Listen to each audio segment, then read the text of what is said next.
Hey everyone, what's going on? It's time is it? It's damn near morning where I'm at right now, but this is a brand new story coming out right now. Apparently, Julian Assange, who is the I think he's in charge, or he's like the face of WikiLeaks. He's the really famous um, anti-government activist. I'm not sure what you'd call him. You know, he's the guy who's been dropping all the WikiLeaks stuff. Uh, he's the one who's pissed off governments everywhere in the world. He's the one who's getting accused of being a Russian spy, even though he's leaked shit on the Russians in the past. Apparently, we can't talk about that. Contradicts the narrative, of course.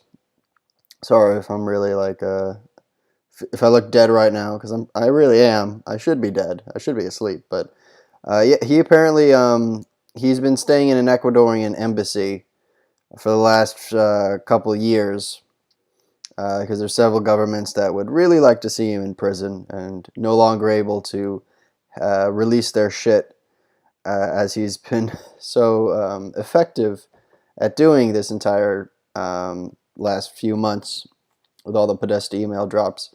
They have apparently his internet connection has been cut.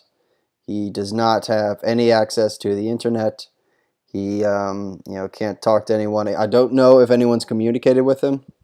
I have no idea. This apparently literally happened about maybe 2 hours ago. Approximately around midnight on, check the date, October 17th. So nobody knows what his status is. Now, this normally, I wouldn't try to. The shit sounds conspiratorial. I'm surprised. I'm really surprised that I'm gonna suggest this, but they might be trying to finally arrest him or potentially kill him if that fails. And I'm gonna read a anonymous post on 4chan. I know it's like, but hey, man, this is the year. This is the year of the conspirator. If you have a knack for conspiracy theories, I hope you have an outlet. My bad. I hope you have an outlet on the internet somewhere, because this is your year where everything you think the government is doing, everything you think that the powers that be are doing behind closed doors and shit, this is your year to get proven true. So I've seen this Anon post get shared a couple times. I'm just going to read it out loud right now. I'm a low-level intelligence officer, not CIA. The tweets are, he's referring to a series of tweets the WikiLeaks Twitter account is posted in the last day or so, last few hours. Not CIA. The tweets are SHA-256 hashes, not keys. They signify that the files to come are real. I'm not entirely sure what this means. I'm guessing that this is some sort of a code for people who are more tech savvy than I am. If you know what this guy is referring to, please let me know in the comments below. He continues, read it here first. Ecuador has caved to pressure from Clinton and co.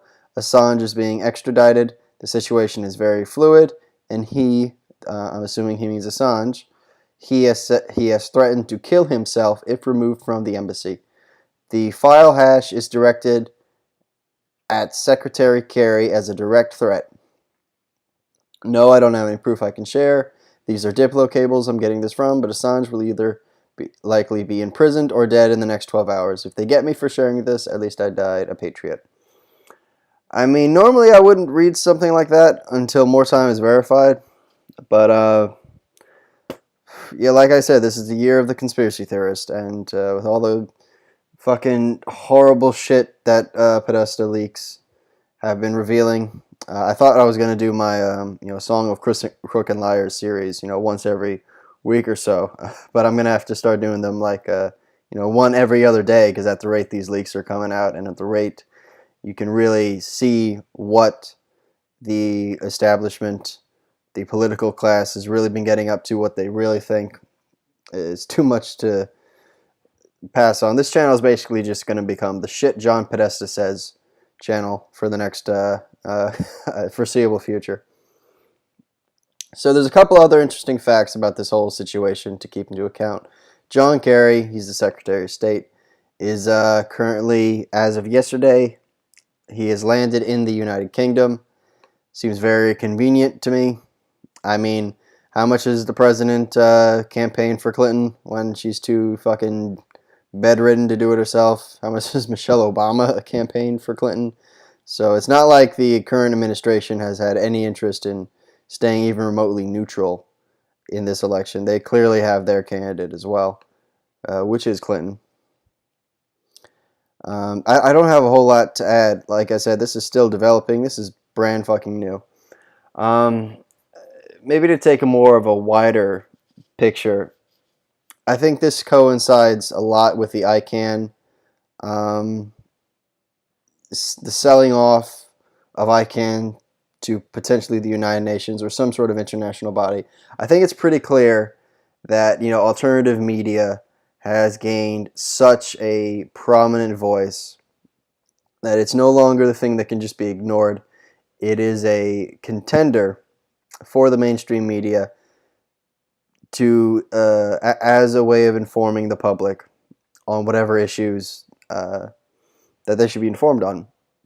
And I think it's a zero-sum game too. You know, if people aren't watching CNN, MSNBC, Fox, whatever, if they're not watching them, they're watching alt media. If they're not watching alt media, they're watching legacy media, as I've seen Sticks, X, and Hammer describe them of.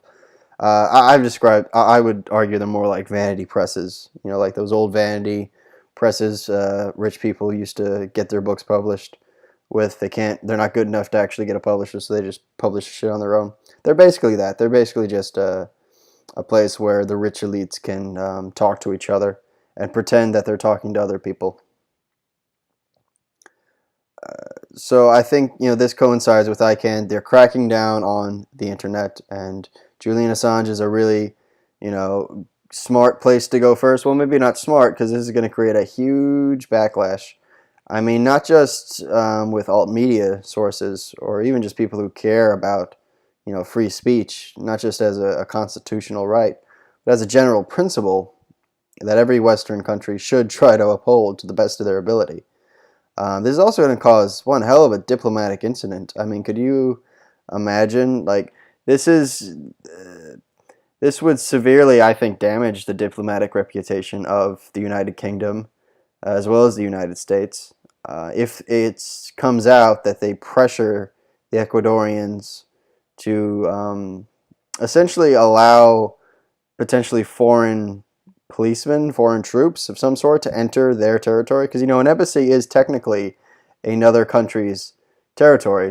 So the Ecuadorian embassy is part of Ecuador. It's part of their country. So they're allowing foreign state actors to operate in their country to extradite a alleged Russian agent, not a fucking Russian agent. I feel fucking stupid saying that. Most ridiculous 80s style warmongering I've ever seen. Hang on, my screen went dark. So yeah, that's about it. All I have to say. I'm about to get on a plane and I'll be offline for like the next day or so, next 24 hours. So after I get a chance, I'll make another video updating on this. I don't know. I mean, there's this Anon on 4chan. You know, shit always starts in 4chan. You know, it's like he's saying in the next 12 hours, you know, he'll be in dead or prison, whether, you know, suicide or this is, you know, someone trying to kill him.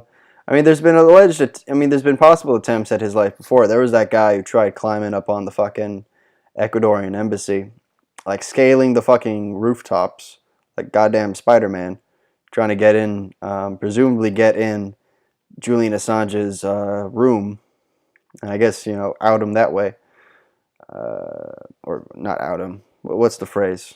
I'm forgetting the phrase. I'm pretty fucking tired. I should go to bed, so I'm gonna go to bed. Take care, everybody. Peace.